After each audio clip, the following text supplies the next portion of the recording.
What would it mean for a dataset to breathe? Can data platforms surface what is missing and not only what is measured? And what if biodiversity tools themselves can decay, compost, or evolve? My name is Michelle Westerlaken, and my work investigates how we can design environmental data technologies that treat ecosystems as living, dynamic, and unpredictable, rather than as fragmented and static numbers on a screen. Ecosystems are increasingly being turned into data through computational systems, for example, to measure biodiversity indicators or to meet reporting requirements. But ecosystems are not computers. They are alive, constantly moving, adapting, and evolving in ways that we cannot fully predict in increasingly unstable climates. When we turn ecosystems into data, we also risk erasing the crucial knowledge that we need to understand changes or to make meaningful impact decisions.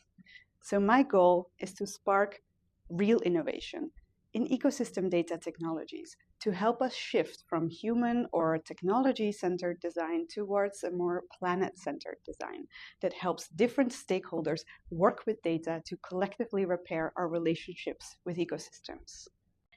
Over the last 4 years, I studied how biodiversity specialists use data systems in companies and community restoration context.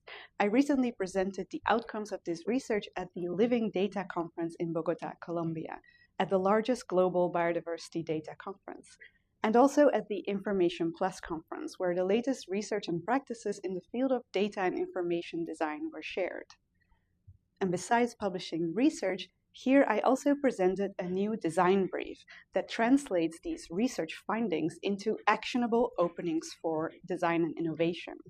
So this brief calls for more vital biodiversity data systems, and it outlines the key stakeholders, design principles, and criteria that can make such innovation possible so that developers, project managers, funders, and designers, including myself, can find new strategic directions and generative ideas for their project. So with the brief itself, I also tried to incorporate these principles of vitality. I went through different iterations in the search for a cover image that can represent the livingness, the imperfection, and the intricate textures of materials like paper that's made from trees. So this leaf is a handmade ink stem from a red mulberry tree that lives near my house. And these hand-drawn stone icons represent the key stakeholders whose insight should weigh heavily on the design outcomes. They emphasize the long-term resilience that these stakeholders are all searching for in working with biodiversity data. And this rupture and the insects around it point to the unexpected traces of life and the qualities that might not fit into neat data categories. So imagine what we could accomplish together if these kinds of vital qualities could become part of the digital technologies that we use to better understand living and dying ecosystems. Together with the MIT Climate and Sustainability Consortium member companies, we did interviews and participatory design workshops as important methods in this study.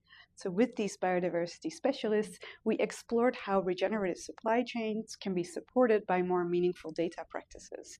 So their input is then woven into this brief alongside other stakeholder perspectives.